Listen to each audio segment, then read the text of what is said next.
بسم اللہ الرحمن الرحیم الحمدللہ والصلاة والسلام علی رسول اللہ وبعد۔ ناظرین السلام علیکم ورحمۃ اللہ وبرکاتہ۔ باب ام الولد، ام ولد کا بیان۔ وقال ابو ہریرہ عن النبی صلی اللہ علیہ وسلم من اشراط الساعہ ان تلد الامۃ ربتها۔ ابو ہریرہ رضی اللہ عنہ نبی صلی اللہ علیہ وسلم سے روایت کرتے ہیں کہ آپ نے فرمایا، قیامت کی نشانیوں میں سے ایک یہ بھی ہے کہ لونڈی اپنے مالک کو جنے۔ اس پر پوری تفصیل کی گزر چکی ہے۔ حدیث نمبر 2533۔ عروہ بن زبیر روایت کرتے ہیں کہ عائشہ نے فرمایا، عتبہ بن ابی وقاص نے اپنے بھائی سعد بن ابی وقاص کو وصیت کی تھی کہ زمعہ کی باندی کے بچے کو اپنے قبضہ میں لے لیں۔ اس نے کہا تھا کہ وہ لڑکا میرا ہے۔ پھر جب فتح مکہ کے موقع پر رسول اکرم صلی اللہ علیہ وسلم مکہ تشریف لائے تو سعد نے زمعہ کی باندی کے لڑکے کو لے لیا اور رسول صلی اللہ علیہ وسلم کی خدمت میں حاضر ہوئے۔ عبد بن زمعہ بھی ساتھ تھے۔ سعد نے عرض کیا، اللہ کے رسول، یہ میرے بھائی کا لڑکا ہے، انہوں نے مجھے وصیت کی تھی کہ یہ انہی کا لڑکا ہے۔ لیکن عبداللہ بن زمعہ نے کہا، اللہ کے رسول، یہ میرا بھائی ہے جو زمعہ یعنی ان کے والد کی باندی کا لڑکا ہے، انہی کے فراش پر پیدا ہوا۔ رسول اللہ صلی اللہ علیہ وسلم نے زمعہ کی باندی کے لڑکے کو دیکھا تو واقعی وہ عتبہ کی صورت پر تھا، لیکن آپ نے فرمایا، اے عبد بن زمعہ، یہ تمہاری پرورش میں رہے گا کیونکہ بچہ تمہارے والد ہی کے فراش میں پیدا ہوا ہے، تمہارے گھر پیدا ہوا ہے۔ آپ نے ساتھ ہی یہ بھی کہا کہ اے سودا بنت زمعہ، اس سے پردہ کیا کر۔ یہ ہدایت آپ نے اس لیے کی تھی کہ بچے میں عتبہ کی شباہت دیکھ لی تھی۔ سودا رضی اللہ عنہا حضرت صلی اللہ علیہ وسلم کی بیوی تھیں۔ باب بیع المدبر، مدبر کی بیع کا بیان۔ مدبر وہ غلام جس کے لیے آقا کا فیصلہ ہو کہ وہ اس کی وفات کے بعد آزاد ہو جائے گا۔ امام بخاری کا رجحان اور حدیث کا مفہوم یہی بتلاتا ہے کہ مدبر کی بیع جائز ہے۔ اس بارے میں امام قسطلانی نے 6 اقوال نقل کیے ہیں۔ آخر میں لکھتے ہیں کہ نووی نے کہا، یعنی یہ قسطلانی کا قول ہے، نووی نے کہا کہ صحیح یہی ہے کہ حدیث اپنے ظاہر پر ہے اور ہر حال میں مدبر کی بیع جائز ہے جب تک اس کا آقا زندہ ہے۔ حدیث نمبر 2534۔ جابر بن عبداللہ روایت کرتے ہیں، کہتے ہیں کہ ہم میں سے ایک شخص نے اپنی موت کے بعد اپنے غلام کی آزادی کے لیے کہا تھا، یعنی اس کو مدبر کر دیا تھا۔ پھر نبی صلی اللہ علیہ وسلم نے اس غلام کو بلایا اور اسے بیچ دیا۔ حضرت جابر نے بیان کیا کہ پھر وہ غلام اپنی آزادی کے پہلے ہی سال مر گیا تھا۔ اس کا نام یعقوب تھا۔ نبی صلی اللہ علیہ وسلم نے 800 درہم پر یا 700 یا 900 پر نعیم کے ہاتھ اس کو بیچ ڈالا۔ امام شافعی اور امام احمد کا مشہور مذہب یہی ہے کہ مدبر کی بیع جائز ہے۔ حنفیہ کے نزدیک مطلقاً منع ہے، اور مالکیہ کا مذہب ہے کہ اگر مولا مدیون ہو اور دوسری کوئی ایسی جائیداد نہ ہو، مولا یعنی اس کا آقا اس کے اوپر قرض ہو، اور اس کے پاس کوئی دوسری پراپرٹی اور جائیداد نہ ہو جس سے قرض ادا ہو سکے تو مدبر بیچا جائے گا، ورنہ نہیں۔ حنفیہ نے ممانعت بیع پر جن حدیثوں سے دلیل لی ہے وہ ضعیف ہیں، اور صحیح حدیث سے مدبر کی بیع کا جواز نکلتا ہے اس کے آقا اور مولا کی زندگی میں۔ اس حدیث سے مالکیہ کے مسلک کو ترجیح معلوم ہوتی ہے، کیونکہ حدیث میں جس غلام کا ذکر ہے اس کی صورت تقریباً ایسی ہی تھی۔ بہرحال مدبر کو اس کا آقا اپنی زندگی میں اگر چاہے تو بیچ بھی سکتا ہے، کیونکہ اس کی آزادی موت کے ساتھ مشروط ہے۔ موت سے قبل اس پر جملہ احکام بیع و شراء لاگو رہیں گے۔ باب بیع الولاء و ہبتی، ولا کو بیچنا یا ہبہ کرنا، یعنی غلام یا لونڈی کا ترکہ۔ کہتے ہیں یہاں کہ ولا کا معنی غلام یا لونڈی کا ترکہ جب وہ مر جائے تو اس کا آزاد کرنے والا اس کا وارث بنے گا۔ عرب میں غلام اور آقا کے اس تعلق کو بیع کرنے یا ہبہ کرنے کا رواج تھا۔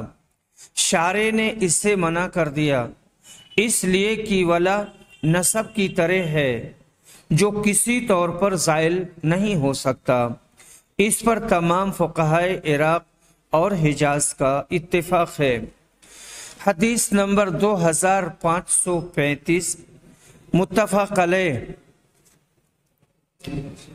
عبداللہ بن عمر روایت کہتے ہیں کہ رسول صلی اللہ علیہ وسلم نے ولا کے بیچنے اور اس کے ہبہ کرنے سے منع فرمایا تھا، کیونکہ ولا ایک حق ہے جو آزاد کرنے والے کو اس غلام پر حاصل ہوتا ہے جس کو وہ آزاد کرے۔ ایسے حقوق کی بیع نہیں ہو سکتی، معلوم نہیں مرتے وقت اس غلام کے پاس کچھ مال وغیرہ رہتا ہے یا نہیں۔ حدیث نمبر 2536 عائشہ رضی اللہ عنہا روایت کرتی ہیں کہ بریرہ کو میں نے خریدا تو ان کے مالکوں نے ولا کی شرط لگائی کہ آزادی کے بعد وہ انہی کے حق میں قائم رہے گی، حق ولا انہی کی رہے گی۔ میں نے رسول صلی اللہ علیہ وسلم سے اس کا ذکر کیا تو آپ نے فرمایا تم انہیں آزاد کر دو، ولا تو اسی کی ہوتی ہے جو قیمت دے کر کسی غلام کو آزاد کرے۔ پھر میں نے انہیں آزاد کر دیا۔ پھر نبی کریم صلی اللہ علیہ وسلم نے بریرہ کو بلایا اور ان کے شوہر کے سلسلے میں انہیں اختیار دیا۔ بریرہ نے کہا کہ اگر وہ مجھے فلاں چیز بھی دیں تب بھی میں اس کے پاس نہ رہوں گی، چنانچہ وہ اپنے شوہر سے جدا ہو گئیں۔ اس کے خاوند کا نام مغیث تھا اور وہ غلام تھے۔ لونڈی جب آزاد ہو جائے تو اس کو اپنے خاوند کی نسبت جو غلام ہو اختیار ہوتا ہے، چاہے وہ نکاح میں باقی رہے یا ایک ہی فسخ کر دے، یعنی اپنے نکاح کو باقی رکھے یا اسے فسخ کر دے اور کسی اور سے شادی کر لے۔ ایک روایت یہ بھی ہے کہ مغیث آزاد تھا، مگر قسطلانی نے اس کے غلام ہونے کو صحیح کہا ہے۔ یہ مغیث بریرہ کی جدائی پر روتا پھرتا تھا۔ نبی اکرم صلی اللہ علیہ وسلم نے بھی بریرہ سے سفارش فرمائی کہ مغیث کا نکاح باقی رکھو، مگر بریرہ نے کسی طرح اس کے نکاح میں رہنا منظور نہیں کیا۔ باب اذا اسر اخو الرجل او عمو هل يفاد اذا كان مشركا، اگر کسی مسلمان کا مشرک بھائی یا چچا قید ہو کر آئے تو کیا ان کو چھڑانے کے لیے اس کی طرف سے فدیہ دیا جا سکتا ہے؟ انس کہتے ہیں کہ حضرت عباس نے فرمایا میں نے جنگ بدر کے بعد قید سے آزاد ہونے کے لیے اپنا بھی فدیہ دیا تھا اور عقیل کا بھی، حالانکہ اس غنیمت میں حضرت علی کا بھی حصہ تھا جو ان کے بھائی عقیل اور چچا عباس سے ملی تھی۔ یہ عبارت لا کر امام بخاری نے حنفیہ کے قول کا رد کیا ہے جو کہتے ہیں کہ آدمی اگر اپنے محرم کا مالک ہو جائے تو مالک ہوتے ہی وہ آزاد ہو جائے گا، کیونکہ بدر میں عباس اور عقیل قید ہوئے تھے اور علی کو ان پر ملک کا ایک حصہ حاصل ہوا تھا۔ اسی طرح نبی اکرم صلی اللہ علیہ وسلم کو حضرت عباس پر مگر ان کی آزادی کا حکم نہیں دیا گیا۔ حنفیہ کہہ سکتے ہیں کہ جب تک لوٹ کا مال تقسیم نہ ہو اس پر ملک حاصل نہیں ہوتی۔ امام بخاری رحمہ اللہ کا منشاء باب یہ ہے کہ ذی محرم صرف ملکیت میں آ جانے سے فوراً آزاد نہیں ہو جاتا، کیونکہ جنگ بدر میں حضرت علی اور خود رسول صلی اللہ علیہ وسلم کے ہاتھوں آپ کے محترم چچا عباس لگے اور حضرت عقیل جو ابھی ہر دو مسلمان نہیں ہوئے تھے، یعنی عباس بھی اور عقیل بھی، اور یہ اسلامی حکومت کے قیدی تھے جن کو بعد میں فدیہ ہی لے کر آزاد کیا گیا۔ پس ثابت ہوا کہ آدمی اگر کسی اپنے ہی ذی محرم غیر مسلم کا مالک ہو جائے تو بھی وہ بغیر آزاد کیے آزادی نہیں پا سکتا۔ یہی باب کا مقصد ہے۔ حدیث نمبر 2537، انس بن مالک رضی اللہ عنہ روایت کرتے ہیں کہ انصار کے بعض لوگوں نے رسول صلی اللہ علیہ وسلم سے ملاقات کی اور اجازت چاہی اور آ کر عرض کیا کہ آپ ہمیں اس کی اجازت دے دیجئے کہ ہم اپنے بھانجے عباس کا فدیہ معاف کر دیں۔ آپ نے فرمایا نہیں، 1 درہم بھی نہ چھوڑنا۔ حضرت عباس کے والد عبد المطلب کی والدہ سلمہ انصار میں سے تھیں، بنی نجار کے قبیلے سے ان کا تعلق تھا، اس لیے ان کو اپنا بھانجا کہا۔ سبحان اللہ، انصار کا ادب۔ یوں نہیں عرض کیا اگر آپ اجازت دیں تو آپ کے چچا کو کے فدیہ کو معاف کر دیں، کیونکہ ایسا کہنے سے گویا نبی کریم صلی اللہ علیہ وسلم پر احسان جتلانا ہوتا۔ نبی صلی اللہ علیہ وسلم خوب جانتے تھے کہ حضرت عباس مالدار ہیں، اس لیے فرمایا کہ 1 روپیہ بھی ان کو نہ چھوڑو۔ ایسا عدل و انصاف کہ اپنے سگے چچا تک کو بھی کوئی رعایت نہیں دی، پیغمبری کی ایک کھلی ہوئی دلیل ہے۔ سمجھدار آدمی کو پیغمبری کے ثبوت کے لیے کسی بڑے معجزے کی ضرورت نہیں۔ آپ کی ایک خصلت ہزار معجزوں کے برابر تھی۔ انصاف ایسا، عدل ایسا، سخاوت ایسی، شجاعت ایسی، صبر ایسا، استقلال ایسا کہ سارا ملک مخالف ہو کر جان کا دشمن مگر اعلانیہ توحید کا آواز فرماتے رہے، بتوں کی حج کرتے رہے، آخر میں اربوں جیسے سخت لوگوں کی کایا پلٹ دی، ہزاروں برس کی عادت بت پرستی کی چھوڑا کر انہی کے ہاتھوں ان کے بتوں کو توڑوایا۔ پھر آج 1300 برس گزر گئے، آپ کا دین شرقاً غرباً پھیل رہا ہے۔ کیا کوئی جھوٹا آدمی ایسا کر سکتا ہے؟ یا جھوٹے آدمی کا نام نیک اس طرح پر قائم رہ سکتا ہے؟ علامہ عینی کہتے ہیں کہ آپ صلی اللہ علیہ وسلم نے کیوں منع فرمایا؟ اس کی علت میں اختلاف ہے۔ بعض نے کہا اس لیے کہ اس وقت حضرت عباس مشرک تھے، اور یہ بھی کہا گیا ہے کہ آپ نے اس لیے منع کیا کہ کسی مسلمان کے دل میں کوئی بدگمانی پیدا نہ ہو کہ آپ نے اپنے چچا کے ساتھ ناروا رعایت کا برتاؤ کیا۔ باب عید کے المشرک، مشرک غلام کو آزاد کرنے کا ثواب ملے گا یا نہیں؟ امام بخاری رحمہ اللہ کا مقصد یہ ہے کہ خواہ وہ غلام مشرک کافر ہی کیوں نہ ہو، اس کو آزاد کرنا بھی نیکی ہے۔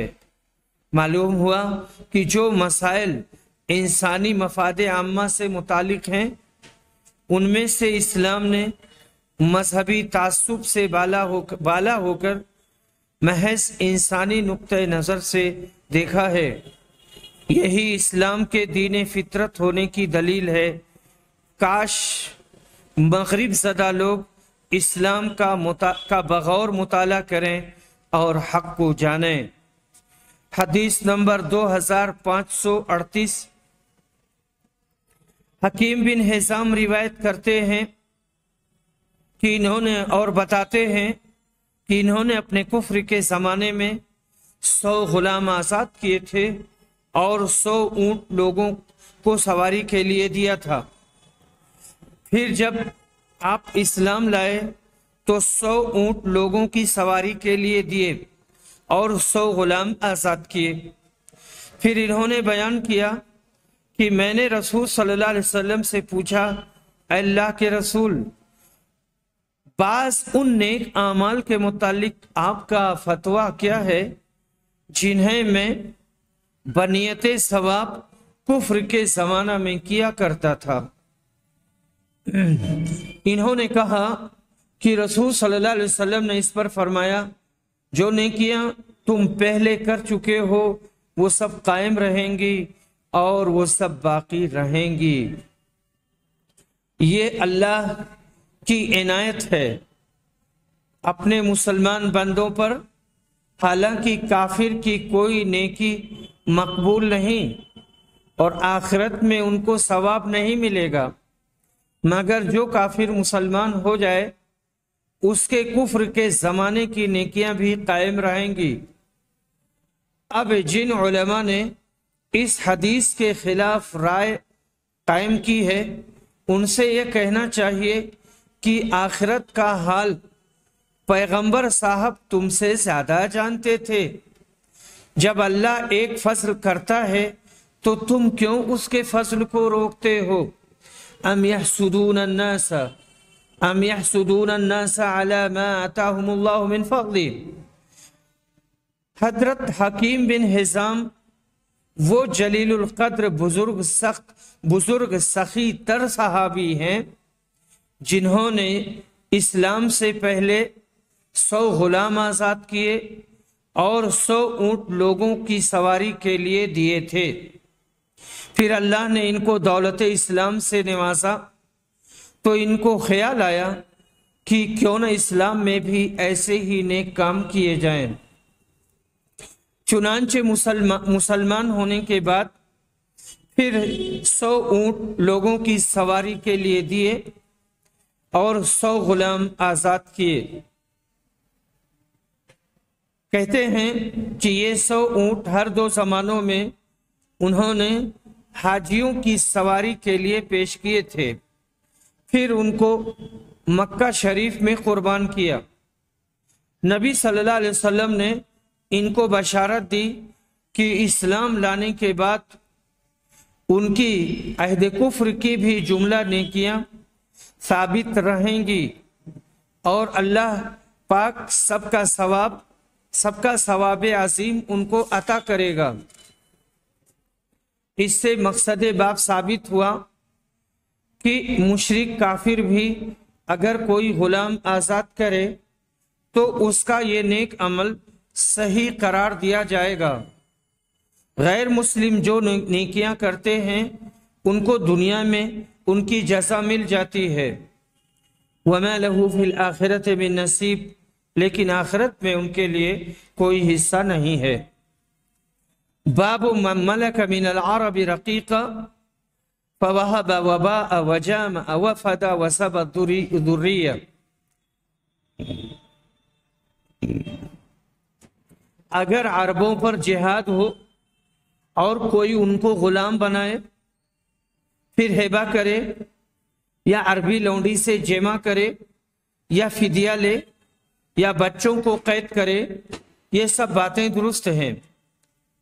اور اللہ کے اس فرمان کا بیان، ضرب اللہ مثلا عبدا مملوکا لا يقدر على شيء ومن رزقناه منا رزقا حسنا فهو ينفق منه سرا وجهرا هل يستوون الحمد لله بل اکثرهم لا يعلمون۔ اللہ نے ایک مملوک غلام کی مثال بیان کی ہے جو بے بس ہو، اور ایک وہ شخص جسے ہم نے اپنی طرف سے روزی دی ہو، وہ اس میں پوشیدہ اور ظاہر خرچ بھی کرتا ہو۔ کیا یہ دونوں شخص برابر ہیں؟ ہرگز نہیں۔ تمام تعریف اللہ کے لیے ہے، مگر اکثر لوگ جانتے نہیں کہ حمد کی حقیقت کیا ہے، اور غیر اللہ جو اپنے لیے حمد کا دعوے دار ہو وہ کس قدر احمق اور بے عقل ہے۔ حدیث نمبر 2539 2540۔ مسور بن مخرمہ روایت کرتے ہیں کہ جب حوازن قبیلہ کے بھیجے ہوئے لوگ مسلمان ہو کر نبی صلی اللہ علیہ وسلم کے پاس آئے، آپ نے کھڑے ہو کر ان سے ملاقات کی۔ پھر ان لوگوں نے آپ کے سامنے درخواست کی کہ ان کے اموال اور قیدی واپس کر دیے جائیں۔ آپ کھڑے ہوئے، خطبہ دیا۔ آپ نے کہا، تم دیکھتے ہو میرے ساتھ جو لوگ ہیں، آپ لوگ دیکھتے ہیں میرے ساتھ جو لوگ ہیں، میں اکیلا ہوتا تو تم کو واپس کر دیتا، اور بات وہی مجھے پسند ہے جو سچ ہو۔ اس لیے دو چیزوں میں ایک ہی تمہیں اختیار کرنا ہوگی، اپنا مال واپس لے لو یا اپنے قیدیوں کو چھڑا لو۔ اسی لیے میں نے ان کی تقسیم میں بھی دیر کی تھی۔ نبی کریم صلی اللہ علیہ وسلم نے طائف سے لوٹتے ہوئے جعرانہ میں حوازن والوں کا وہاں پر کئی راتوں تک انتظار کیا تھا۔ جب ان لوگوں پر یہ بات پوری طرح واضح ہو گئی کہ نبی صلی اللہ علیہ وسلم دو چیزوں یعنی مال یا قیدی میں سے صرف ایک ہی کو واپس فرما سکتے ہیں، تو انہوں نے کہا کہ ہمیں ہمارے آدمی ہی واپس کر دیجئے جو آپ کی قید میں ہیں۔ اس کے بعد نبی صلی اللہ علیہ وسلم نے لوگوں سے خطاب فرمایا، اللہ کی تعریف اس کی شان کے مطابق کرنے کے بعد کہا، اما بعد، یہ تمہارے بھائی ہمارے پاس نادم ہو کر آئے ہیں، اور میرا بھی خیال یہ ہے کہ ان کے آدمی جو ہمارے قید میں ہیں انہیں واپس کر دیے جائیں۔ اب جو شخص اپنی خوشی سے ان کے آدمیوں کو واپس کر دے وہ ایسا کرے، اور جو شخص اپنے حصے کو چھوڑنا نہ چاہے اور اس شرط پر اپنے قیدیوں کو آزاد کرنے کے لیے تیار ہو کہ ان قیدیوں کے بدلے میں ہم اس کے بعد سب سے پہلی غنیمت میں سے جو اللہ تعالی ہمیں دے گا اس حصہ کا بدلہ اس کے حوالے کر دیں گے، تو ایسا کر لے۔ لوگ اس پر بول پڑے کہ ہم اپنی خوشی سے قیدیوں کو واپس کرنے کے لیے تیار ہیں۔ حضرت صلی اللہ علیہ وسلم نے اس پر فرمایا، لیکن ہم پر یہ ظاہر نہ ہو سکا کہ کس نے ہمیں اجازت دی ہے اور کس نے اجازت نہیں دی ہے، اس لیے سب لوگ اپنے خیموں میں واپس جائیں اور سب کے چودھری آ کر ان کی رائے سے ہمیں آگاہ کریں۔ چنانچہ سب لوگ چلے آئے اور ان کے سرداروں نے ان سے گفتگو کی۔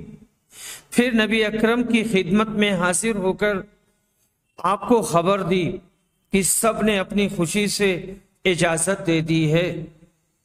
یہی وہ خبر جو ہمیں حوازن کے یہودیوں کے سلسلے میں معلوم ہوئی ہے، یعنی یہی وہ خبر ہے اور یہی وہ حدیث ہے جو ہمیں حوازن کے یہودیوں کے بارے میں معلوم ہوئی ہے۔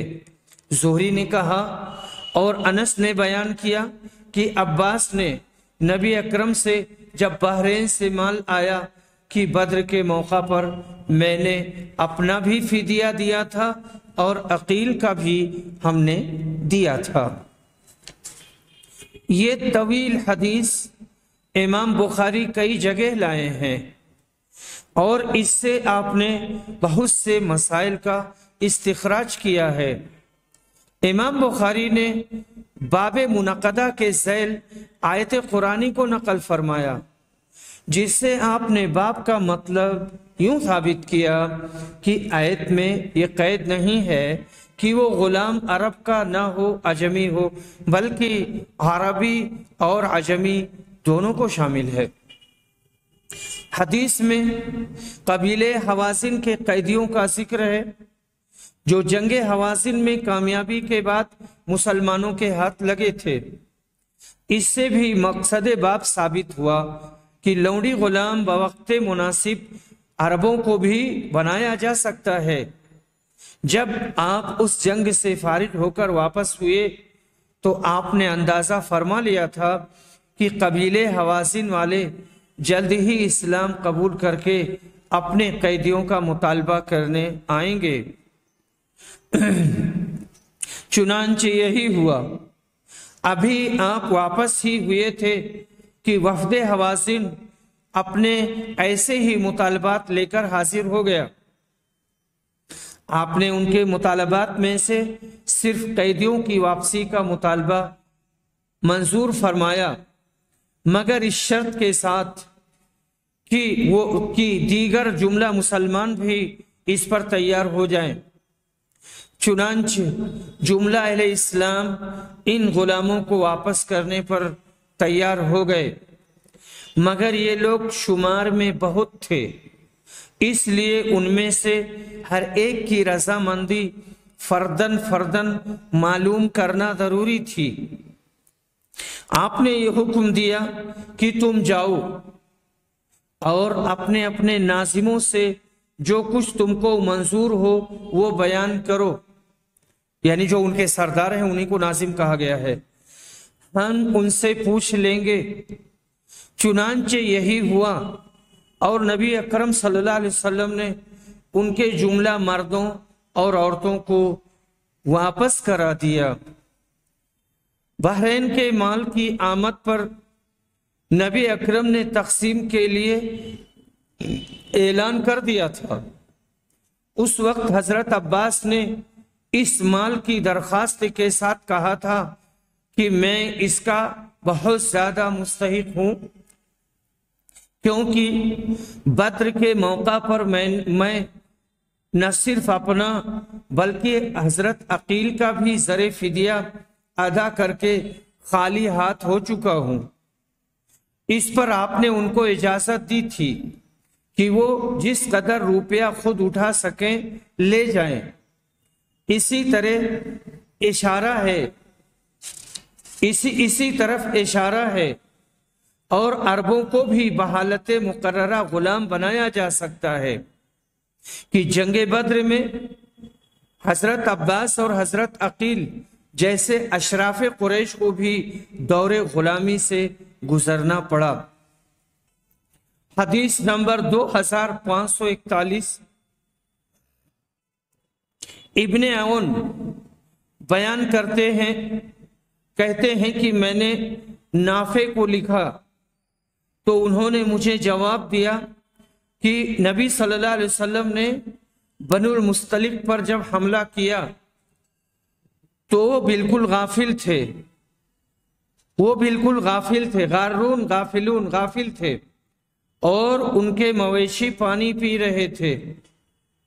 ان کے لڑنے والوں کو قتل کیا گیا، عورتوں بچوں کو قید کر لیا گیا۔ انہی قیدیوں میں جویریہ بھی تھیں۔ نافع نے لکھا تھا، یہ حدیث مجھ سے عبداللہ بن عمر نے بیان کی تھی، وہ خود بھی اسلامی فوج کے ہمراہ تھے۔ یہ حضرت جویریہ حارث بن ابی زرار کی بیٹی تھی۔ ان کا باپ بنی مستلق کا سردار تھا۔ کہتے ہیں پہلے یہ ثابت بن قیس کے حصے میں آئیں، انہوں نے ان کو مکاتب کر دیا۔ نبی اکرم صلی اللہ علیہ وسلم نے بدلے کتابت ادا کر کے ان سے نکاح کر لیا، اور آپ کے نکاح کر لینے کی وجہ سے لوگوں نے بنی مستلق کے کل قیدیوں کو آزاد کر دیا، اس خیال سے کہ وہ نبی صلی اللہ علیہ وسلم کے رشتہ دار ہو گئے۔ بنو مستلق عرب قبیلہ تھا جسے غلام بنایا گیا تھا۔ اسی سے باپ کی مطابقت ثابت ہوئی کہ عربوں کو بھی لونڈی غلام بنایا جا سکتا ہے اگر وہ کافر ہوں اور اسلامی حکومت کے مقابلہ پر لڑنے کو آئیں۔ حدیث نمبر 2542، محمد بن یحییٰ بن حبان ابن محیریث سے روایت کرتے ہیں، کہتے ہیں میں نے ابو سعید کو دیکھا تو ان سے ایک سوال کیا۔ آپ نے جواب میں کہا کہ ہم رسول صلی اللہ علیہ وسلم کے ساتھ غزوہ بنی مستلق کے لیے نکلے۔ اس غزوے میں ہمیں قبیلے بنی مستلق کے عرب قیدی ہاتھ آئے۔ راستے ہی میں ہمیں عورتوں کی خواہش ہوئی اور عورت سے الگ رہنا ہم کو بہت مشکل ہو گیا۔ ہم نے چاہا کہ عزل کر لیں۔ جب رسول صلی اللہ علیہ وسلم سے اس بارے میں پوچھا گیا تو آپ نے فرمایا تم عزل کر سکتے ہو، اس میں کوئی قباحت نہیں، پر جن روحوں کی بھی قیامت تک کے لیے پیدائش مقدر ہو چکی ہے، جس کو پیدا ہونا ہے وہ تو ضرور پیدا ہو کر رہیں گی، لہذا تمہارا عزل کرنا بیکار ہے۔ عزل کہتے ہیں انزال کے وقت شرمگاہ کو باہر نکال لینا تاکہ رحم میں منی نہ پہنچے اور عورت کو حمل نہ ٹھہرے۔ نبی اکرم نے اس کو پسند نہیں فرمایا، اسی لیے ارشاد ہوا کہ تمہارے عزل کرنے سے مقدر الہی کے مطابق پیدا ہونے والے بچے کی پیدائش رک نہیں سکتی۔ عزل کو عام طور پر مکروہ سمجھا گیا کیونکہ اس میں قطع اور تقلیل نسل ہے۔ بحالات موجودہ فیملی پلاننگ کے نام سے تقلیل نسل کے پروگرام چلائے جا رہے ہیں۔ شریعت اسلامی سے اس کا علل اطلاق جواز ڈھونڈنا صحیح نہیں ہے، بلکہ یہ قطع نسل ہی کی ایک صورت ہے۔ حدیث نمبر 2543، متفق علیہ۔ ابو ہریرہ رضی اللہ عنہ روایت کرتے ہیں کہ میں بنو تمیم سے ہمیشہ محبت کرتا رہتا ہوں۔ محمد مجھ سے ابن سلام نے بیان کیا، دوسری سند میں امام بخاری نے کہا مجھ سے ابن سلام نے بیان کیا، اور اس کے بعد میں پھر تیسری سند، پہلی سند پھر دوسری سند پھر تیسری سند۔ تیسری سند میں ابو ہریرہ کہتے ہیں 3 باتوں کی وجہ سے جنہیں میں نے رسول صلی اللہ علیہ وسلم سے سنا ہے، میں بنو تمیم سے ہمیشہ محبت کرتا ہوں۔ رسول کریم نے ان کے بارے میں فرمایا کہ یہ لوگ دجال کے مقابلے میں میری امت میں سب سے زیادہ سخت مخالف ثابت ہوں گے۔ انہوں نے بیان کیا کہ ایک مرتبہ بنو تمیم کے یہاں سے زکوٰۃ حصول ہو کر آئی تو رسول صلی اللہ علیہ وسلم نے فرمایا یہ ہماری قوم کی زکوٰۃ ہے۔ بنو تمیم کی ایک عورت قید ہو کر حضرت عائشہ کے پاس تھی، تو نبی صلی اللہ علیہ وسلم نے ان سے فرمایا اسے آزاد کر دو، یہ حضرت اسماعیل کی اولاد میں سے ہے۔ وآخر دعوانا الحمد للہ رب العالمین۔